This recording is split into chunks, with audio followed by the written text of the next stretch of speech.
a igreja. Então o que nós faremos a partir de hoje? Nós vamos iniciar uma série, e essa série tem esse nome que aparece aí: Contemple Jesus através de João. Você pode dizer isso comigo? Contemplando Jesus através de João. Os evangelhos são um convite a nós contemplarmos, olharmos para Jesus pela ótica dos seus autores. Então nós temos Mateus, Marcos, Lucas e João. E o convite é esse: olhar para Jesus pelos olhos, ou pela ótica, pelas lentes de cada um desses autores. E quando a gente olha para o Evangelho de João, nós precisamos fazer algumas perguntas importantes, porque o Evangelho de João está revelando o Cristo, revelando Jesus. E a pergunta que nós precisamos fazer é a seguinte: quanto da revelação de Jesus nós temos desfrutado nos nossos dias? Esse é o próximo slide. Quanto da revelação de Jesus nós temos desfrutado? E por que essa pergunta é importante? Porque se Jesus está se revelando, eu tenho que desfrutar dessa revelação. A revelação de Jesus não pode ser apenas um conto, apenas uma experiência isolada, apenas um comentário de alguém que escreveu sobre Jesus. A experiência de Jesus é uma realidade que Ele quer compartilhar comigo e contigo. Amém ou não amém? Então a experiência de Jesus não foi só para o João, não foi só para o Marcos, e nem só para o Mateus, e nem só para o Lucas. A experiência de Jesus é para a Cida. A experiência de Jesus é para a Gabi. A experiência de Jesus é para a Isabelle. A experiência de Jesus é para o Robério, é para o Gabriel, é para todos nós. Alguém diz amém para isso? Só que para isso acontecer, preste muita atenção, a gente precisa ter um contato com essa revelação de Cristo. Olha o que diz o Evangelho de João, capítulo 1, e verso de número 1 a seguir. João 1 e verso 1. Eu quero, junto com vocês, olhar alguns versículos do capítulo 1 do Evangelho de João. No princípio era o Verbo estava com Deus, e o Verbo era Deus. Ele estava no princípio com Deus. Todas as coisas foram feitas por Ele, e sem Ele, nada do que foi feito se fez. Nele estava a vida, e a vida era a luz dos homens. Versículo 5, vocês podem ler? 1, 2, 3.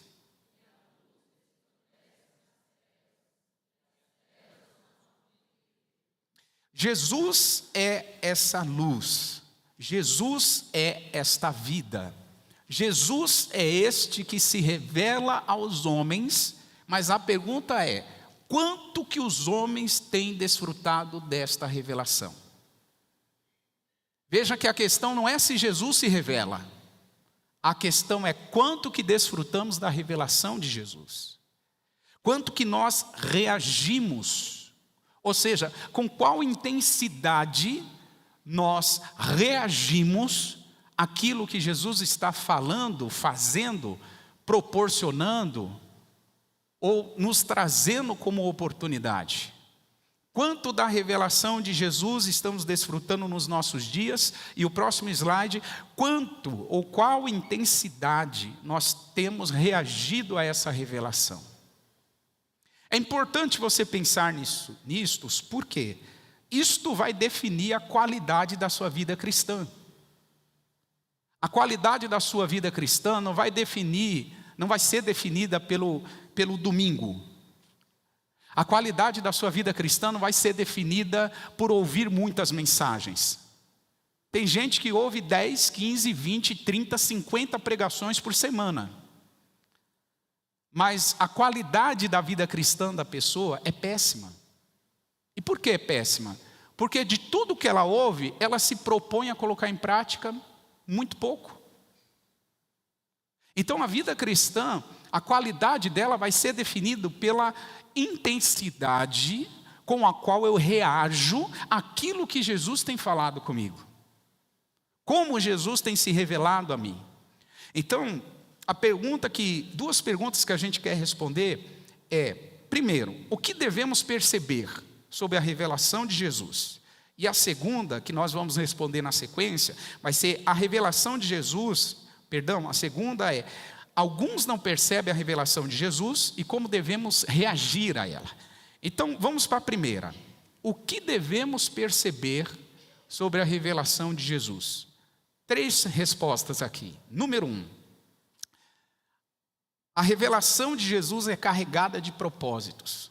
Você pode dizer isso comigo? A revelação de Jesus está carregada de propósitos. O que isso significa? Significa que ela não é aleatória. Jesus não se revela para se revelar. Jesus não se revela porque Ele quer ser conhecido. Jesus não se revela porque Ele quer curar. Jesus se revela com um propósito muito específico, intencional, propositivo e para atender alvos específicos do reino de Deus. Alvos específicos do reino de Deus. Olha o que diz o versículo 3 do capítulo 1 de João. João capítulo 1 e verso 3. Todas as coisas foram feitas e sem Ele.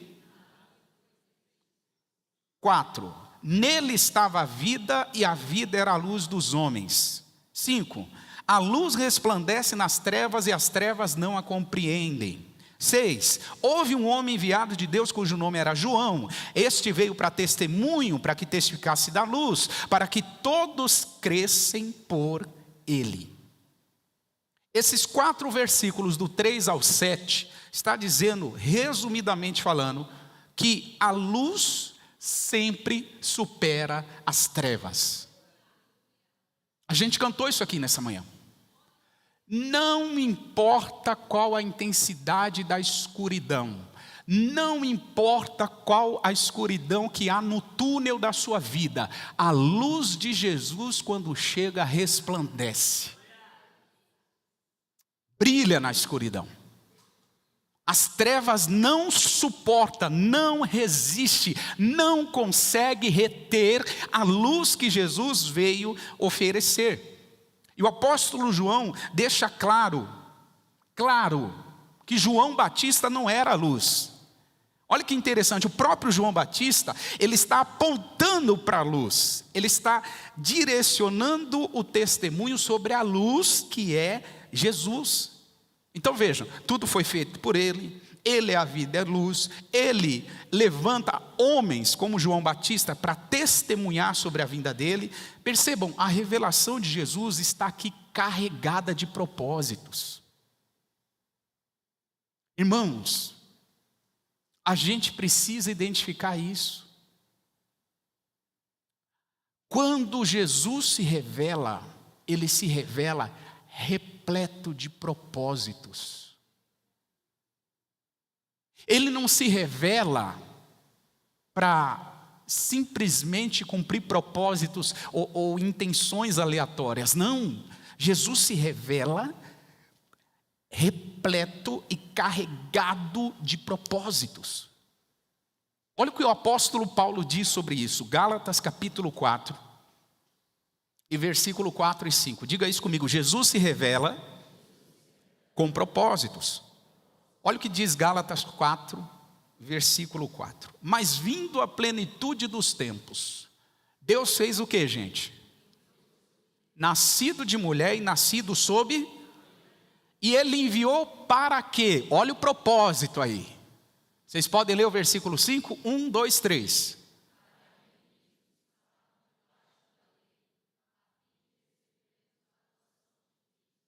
Dá para perceber propósito aqui, sim ou não?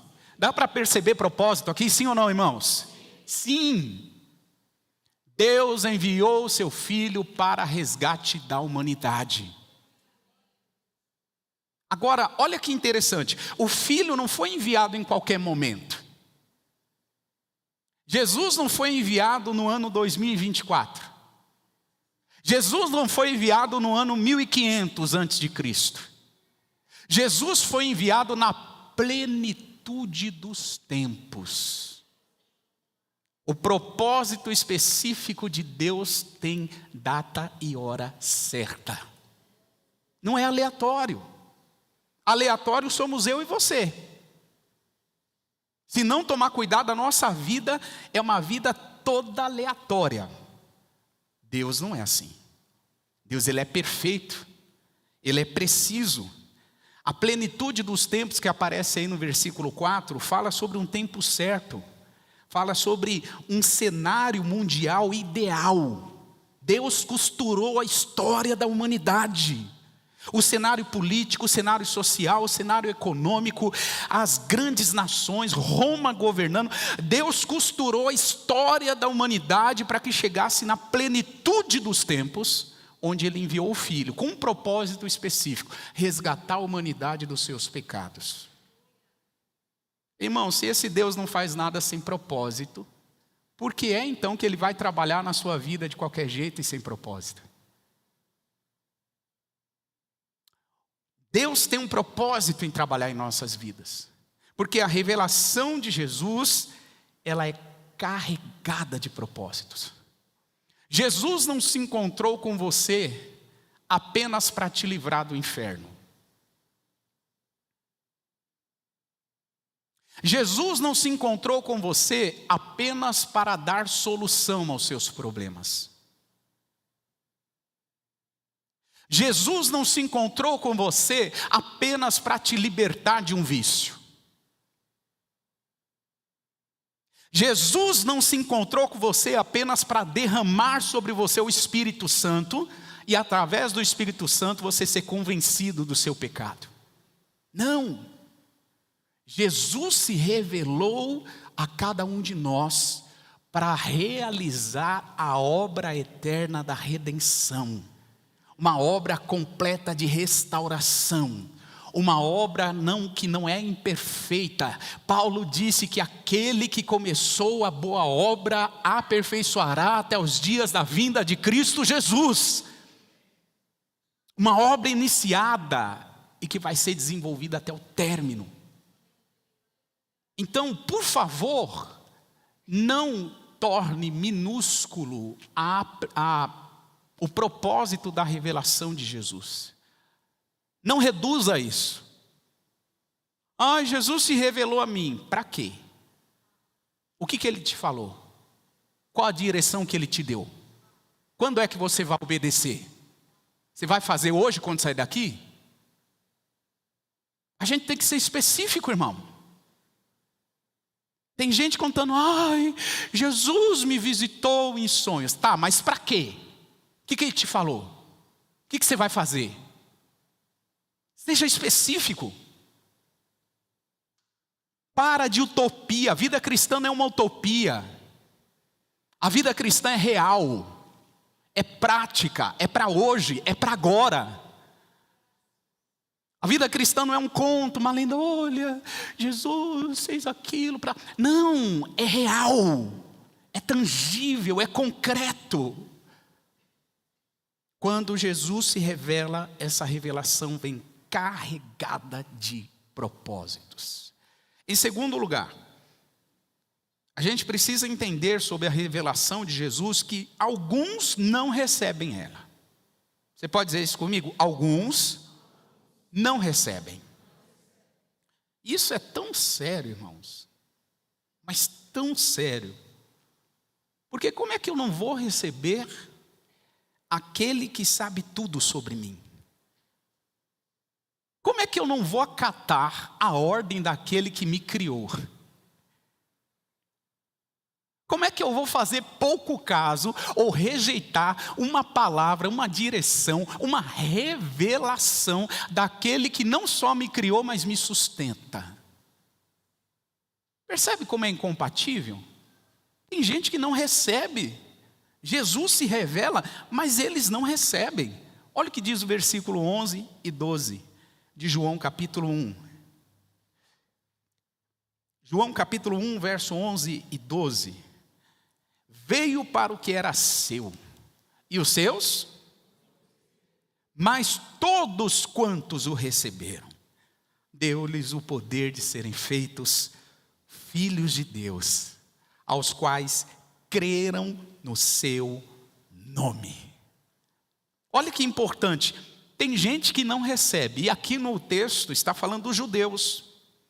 Os judeus não receberam Jesus, boa parte do público judaico não recebeu, os religiosos não receberam, os religiosos rejeitaram Jesus, e nós aprendemos isso no culto de Páscoa aqui domingo passado, sim ou não, igreja?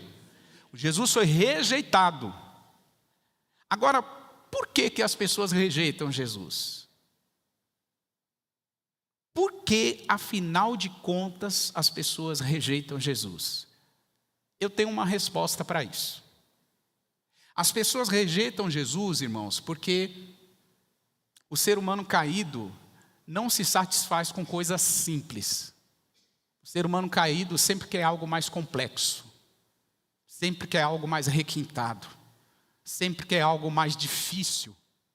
E Jesus é extremamente simples, extremamente descomplicado, extremamente funcional, extremamente prático. E muitos de nós não estamos prontos para isso. Por que que alguns rejeitam Jesus? Porque alguém prega para ele e diz assim: olha, basta você se arrepender dos seus pecados, com o seu coração crer, e com a sua boca declarar que Jesus Cristo é Senhor, e se você creu com o seu coração, declarou com sua boca, e você recebeu o batismo nas águas, que é uma ordenança de Jesus, você será salvo. Aí alguém diz assim: só isso? Só isso. Por quê? Porque alguns acham isso muito simples. É pouco demais. Alguns estão em busca de algo mais complexo, mais elaborado. E por causa disso eles não conseguem receber o Cristo. Porque é muito simples o que Jesus oferece. E o ser humano caído em pecado sempre deseja algo mais complexo. Então, por que as pessoas rejeitam Jesus? Porque estão em busca de algo mais complexo. Acham Jesus muito simples. Acham Jesus um camponês muito simples. Acham Jesus um homem que é muito descomplicado. Tem que vir alguma coisa mais complicada. E por isso eles rejeitam Jesus. Muitas pessoas querem regras. Muitas pessoas querem uma cartilha da religião. Muitas pessoas querem alguém que diga a elas o que elas devem fazer. E Jesus, irmãos, não veio estabelecer regra. Jesus veio estabelecer relacionamento. Por causa da intimidade com Ele, a gente sabe o que o agrada e o que o desagrada. Por causa da intimidade com Ele, eu ouço a voz dEle. E eu digo: Jesus, eu não vou fazer isso porque vai te entristecer. Só que tem gente que quer regra. Não, pastor, me dá uma regra, me dá uma cartilha do que pode, do que não pode fazer, porque se eu não tiver uma cartilha, eu não sei nortear a minha vida. Você nunca vai receber Jesus enquanto a sua mente não mudar. Não é a cartilha, não é a religião, é o relacionamento, é o contato. E a expectativa judaica era essa, que o Messias fosse um poderoso guerreiro que livrasse eles da opressão dos romanos. Porque os romanos oprimiam os judeus com impostos altíssimos. Então o que os judeus pensaram? A gente vai receber um rei poderoso que vai libertar a gente dos impostos de Roma. A gente não vai pagar tanto imposto assim. Então vem Jesus, um camponês, um homem simples, fazendo um convite para as pessoas, dizendo assim: aqueles que estão cansados, oprimidos e sobrecarregados, venham e eu vos aliviarei. Quando as pessoas ouvem esse convite, eles falam, não pode ser só isso. Imagina, Nádia, só ir até Jesus? É muito simples. Tem que ter algo mais complexo. Então, essa incapacidade da gente receber o simples faz a gente rejeitar Jesus. Faz a gente rejeitar quem Ele é. Faz a gente rejeitar a obra dele em nossas vidas. Eu gostaria que você olhasse para um texto de Mateus 21 que ilustra muito bem isso que eu estou falando. Mateus capítulo 21 vai contar a história a parábola dos lavradores maus. E a partir do versículo 33 de Mateus 21, diz que um pai de família plantou uma vinha, cercou a vinha e arrendou ela para lavradores. Ou seja, ele alugou a plantação dele para que lavradores cuidassem dessa plantação. Só que veja o que diz o versículo 34. E chegando o tempo dos frutos, enviou os seus servos, ou seja, aquele dono da vinha, dono da plantação. Chega o tempo da colheita, ele envia os seus servos para colher. E aí os lavradores recebem os servos do dono. 35. Os lavradores, se apoderando dos servos, fizeram o que, irmãos? O que mais? E apedrejaram o outro. Segue comigo essa linha de raciocínio. 36. Depois, o dono da plantação fez o quê? Em maior número do que os primeiros. Só que os lavradores fizeram o quê? O mesmo. Verso 38. Os lavradores, ainda no 37, né? O finalzinho do 37. Ele diz assim, ó. Por último, ele enviou o seu filho, dizendo o quê? Vão respeitar o meu filho, porque ele é o herdeiro.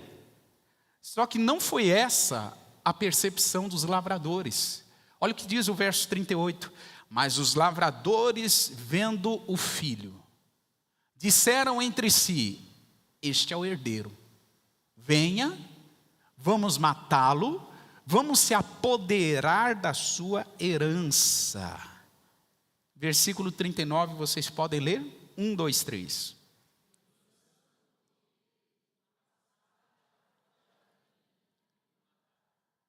Você é inteligente. Nessa parábola você viu aí Deus, você viu os profetas e você viu o Filho de Deus Jesus. Os servos que o dono da plantação enviou são os profetas, que foram levantados várias vezes para falar com Israel. O Filho é o próprio Jesus, o herdeiro de tudo. Ele não foi apenas rejeitado, a Bíblia diz que ele foi morto. Nós aprendemos isso na Páscoa. E os lavradores maus que arrendaram a colheita são os religiosos. Gente que Deus confiou a plantação para cuidar, para cultivar, para preparar para a colheita, só que eles se acharam donos daquilo que pertence a Deus. E aí o que Deus faz? Com certeza exige desses lavradores a prestação de contas. Então o que nós aprendemos aqui? Muita gente não vai receber Jesus, irmão. Por quê? Porque muita gente é religiosa. O Jesus do Evangelho escandaliza muita gente. O Jesus do Evangelho choca muita gente. O Jesus que come com prostitutas e cobradores de impostos choca muita gente. O Jesus que abraça leprosos, que todo mundo quer longe, choca muita gente. O Jesus que fala sozinho com uma mulher, no poço, como a gente cantou aqui, choca muita gente. O Jesus que escolhe 12 homens para fazer parte da sua equipe, 12 homens extremamente problemáticos, choca muita gente. Esse Jesus choca a mentalidade religiosa. Por isso que muita gente rejeita ele. Por isso que muita gente diz, não pode ser só isso, tem que ter algo mais. Tem que ser algo mais requintado, mais completo. Tem que ter algo mais. Pastor, me dê uma regrinha, me diga se pode ou não pode. Não, não tem pode ou não pode. Tem relacionamento, tem intimidade, tem desejo de agradar, porque quem ama, irmão, quer agradar. Se a palavra diz que nós devemos amar o Senhor nosso Deus de todo o nosso coração, de toda a nossa força, de todo o nosso entendimento, se eu o amo, eu quero agradá-lo. Isso é relacionamento. Então, em segundo lugar, é importante que a gente perceba que a revelação de Jesus não são todos que vão aceitar. Em terceiro lugar, a revelação de Jesus, ela precisa de humildade para nós lidarmos com ela. Precisa de humildade. E aqui eu percebo o quanto que o nosso orgulho, a nossa autossuficiência, o quanto que a nossa altivez impede a gente de lidar com a revelação de Jesus. Para lidar com o que Jesus está revelando é necessário humildade. Dá uma olhada nesse texto de João 1, versículo 15. O texto diz assim: João testificou e clamou dizendo, este era aquele de quem eu dizia, o que vem depois de mim é antes de mim, porque foi primeiro do que eu. Olha o 23, verso 23. Disse João Batista, eu sou a voz que clama no deserto, endireitar o caminho do Senhor, como disse o profeta Isaías. Versículo 26, João respondeu-lhes dizendo, eu batizo com água, mas no meio de vocês está um que vocês não conhecem. E aí ele disse, ele vos batizará com o Espírito Santo e com fogo. Irmão, o que João Batista está falando aqui para nós? Algo muito simples. João Batista está dizendo, Jesus é primeiro do que eu. Eu não sou ninguém diante dele, eu sou apenas uma voz. João Batista está dizendo, eu só batizo com água. O João Batista tinha reconhecimento, tinha fama, tinha boa reputação naqueles dias, mas João Batista entende que a revelação do Cristo é maior, é mais importante, e ele precisava de humildade para lidar com isso. Irmão, a gente precisa ter humildade para lidar com a revelação de Jesus. A gente precisa de quebrantamento. A gente precisa dizer, Jesus, tu és mais importante. Jesus, eu não sou, mas tu és. Jesus, eu não posso, mas tu podes. Jesus, eu não sei, mas tu sabes. Isso é tão lindo, irmão. Agora tem crente que já sabe tudo. Sabe como fazer, quando fazer, de que jeito fazer, com quem fazer. Ele sabe de tudo. Ele é uma sumidade. Ele é uma sumidade. Sabe tudo sobre Jesus e não há nada novo em Jesus que não possa impressioná-lo. Ei, deixa Jesus te impressionar. Deixa Jesus te surpreender. Se você tiver humildade para lidar com isso, eu te garanto, as revelações mais profundas sobre Jesus ainda vão chegar sobre a tua vida. Elas não chegaram ainda, elas vão chegar. Mas tenha humildade. Seja como João. Coloque-se numa condição de sujeição ao que Cristo está falando. E eu termino mostrando para vocês como a gente deve reagir à revelação de Jesus. Como devemos reagir? 3 formas. Primeiro, a gente precisa identificar.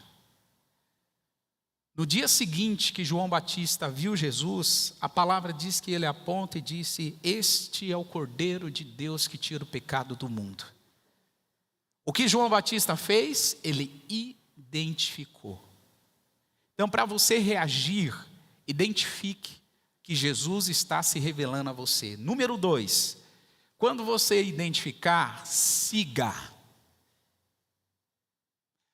Não arrume pretextos, simplesmente vá.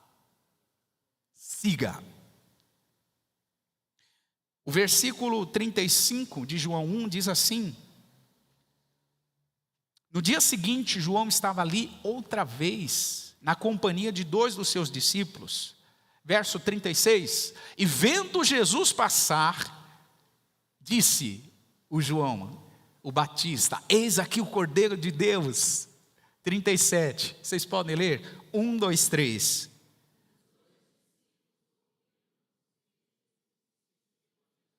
Esses discípulos eram discípulos de quem?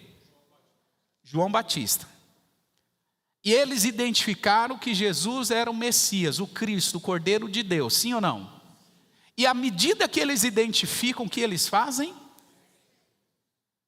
Seguem. O João Batista poderia interromper eles e dizer assim: não vão não. Vocês são meus discípulos e não de Jesus.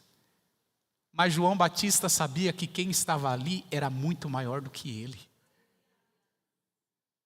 Irmão, se João Batista não tivesse sido preso e decapitado, o João Batista seria um dos discípulos de Jesus também. Ele ia fazer parte do time de Jesus.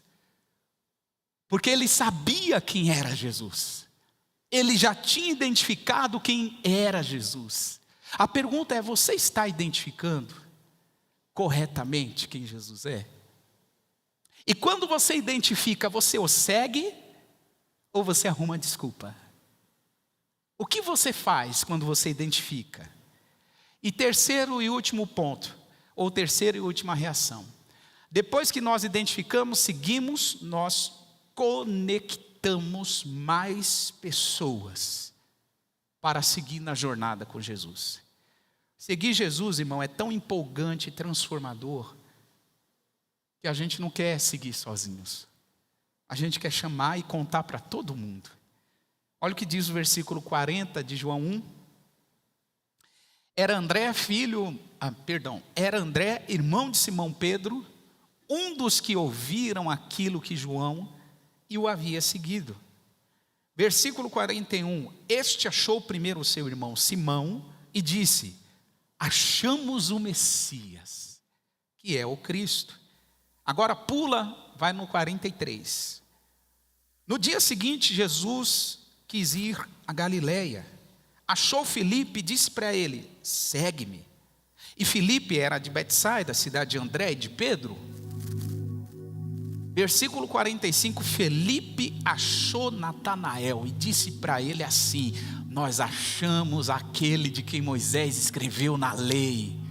Nós achamos aquele que os profetas falavam. Nós achamos Jesus de Nazaré, o filho de José. Perceba, o André conta para o Pedro, o Filipe conta para Natanael. Alguém está contando para outra pessoa e esse ciclo não para e vai se repercutindo ao longo dos séculos. E passam-se guerras, governos, impérios, passam-se problemas, crises, epidemias, passam-se todo tipo de sorte, de problema mundial. E nós estamos aqui no ano 2024 declarando: Jesus, nós temos visto Ele é real para nós. Nós seguimos a jornada com Ele e queremos te convidar. Ande com Jesus, a sua vida não será mais a mesma.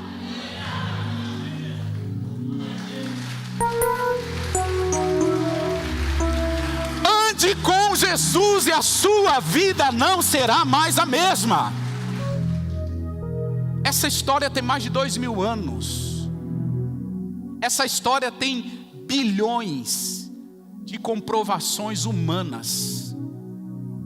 Quem somos nós para dizer que isso não funciona?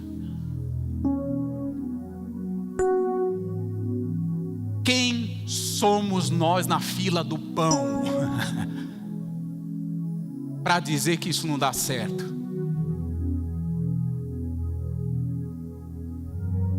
Olha o que o nosso orgulho tolo, bobo, infantil faz com a gente.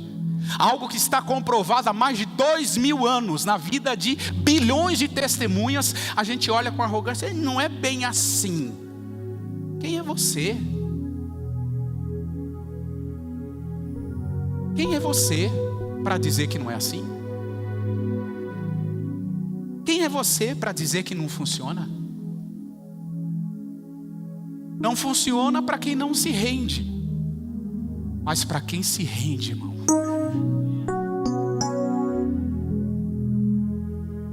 Eu sei de onde Jesus me tirou. Eu sei a porcaria que eu era. Eu sei o lixo que eu era. Eu não prestava nem para reciclagem. Eu era podre, nojento. Eu era ridículo, um escroto. E Jesus me alcançou, irmão. Jesus me salvou, me libertou, me curou, me deu a vida eterna, me deu uma família linda, me deu o privilégio de anunciar o evangelho do reino de Deus.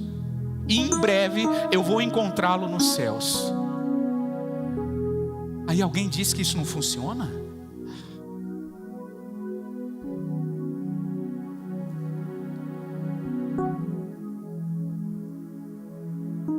Eu estou terminando. Último slide, por favor. Jesus se revelou e habita em nós. Ele não só se revelou para nós, Ele se revelou e Ele veio habitar em nós. A palavra, não precisa colocar, Amanda, mas a palavra, grave isso, em João 1,14 diz que o verbo se fez carne e habitou entre nós. João 14:23, Jesus disse assim: se alguém me ama, guardará a minha palavra, o meu Pai o amará, e viremos para ele, e nele faremos morada. Jesus faz morada em quem recebe as suas palavras. E aqui eu termino. Amar a Deus é guardar a sua palavra. E guardar a sua palavra não é só memorizar não, viu? Não confunda. Tem gente achando que guardar a palavra é ficar lembrando. Eu lembro do que está escrito em Apocalipse capítulo tal e versículo tal. Eu sei o que a Bíblia diz em João tal e capítulo tal. Eu sei o que a Bíblia diz em Salmos tal capítulo. Isso não é guardar a palavra. Guardar a palavra não é apenas ficar lembrando. Guardar a palavra é permitir que a palavra nos transforme e direcione o nosso estilo de vida. Isso é guardar a palavra. O quanto que a palavra está me transformando e direcionando o meu estilo de vida. Isso testemunha se eu estou guardando ou se eu estou rejeitando a palavra. Eu quero orar com vocês, por favor. Se coloque de pé. Jesus, como nós te amamos, Senhor. Nós te amamos. Nós te amamos e tudo que nós queremos é te agradar, Senhor. Perdoa a nossa arrogância, o nosso orgulho. Perdoa, Senhor, a nossa soberba, a nossa autossuficiência. Perdoa, Senhor Jesus, a nossa incapacidade de se render, a nossa incapacidade de reconhecer que o Senhor está acima de tudo e todos. Nós pedimos nesta manhã que o Teu Espírito opere em nossas vidas e nos mostra, Senhor, nos revela os propósitos eternos que o Senhor tem para cada um de nós. Jesus, a gente acredita que da mesma forma que o Senhor mudou pessoas no passado, o Senhor continua mudando pessoas no presente. E nós acreditamos que a Tua palavra tem esse poder, o Teu Espírito tem esse poder. Por isso, Jesus, muda a nossa história. Nós estamos em um tempo de propósito, nós iniciamos a disposição de Te obedecer, como nós nunca Te obedecemos, e sabemos que para isso, não podemos fazer sem a presença do Senhor, sem a graça do Senhor. Por isso, Espírito Santo, vem sobre nós, vem sobre a igreja, ensina-nos não só a receber a Tua revelação, mas ensina-nos a interagir, a obedecer. Nós não queremos ser um povo conhecido pelo quanto que sabemos, nós queremos ser um povo conhecido pelo quanto que praticamos, pelo quanto que vivemos da Sua palavra. Espírito Santo, faz isso em nós, e nós vamos Te entregar toda a honra, toda a glória, todo o louvor, toda exaltação e adoração, em nome de Jesus. Se você pode, irmão, erguer as suas mãos e agradecer ao Senhor. Esse é o momento que você solta palavras de gratidão a Jesus. Este é o momento que você o homenageia, que você o adora, que você libera palavras de amor e gratidão a Ele. Nós vamos tomar a ceia, nós vamos adorar o Senhor, mas por favor, demonstre aí a sua gratidão, demonstre aí o quanto Ele tem sido bom na sua história. Te amamos, Senhor. Obrigado, Jesus, obrigado. Seja o Teu nome louvado para sempre.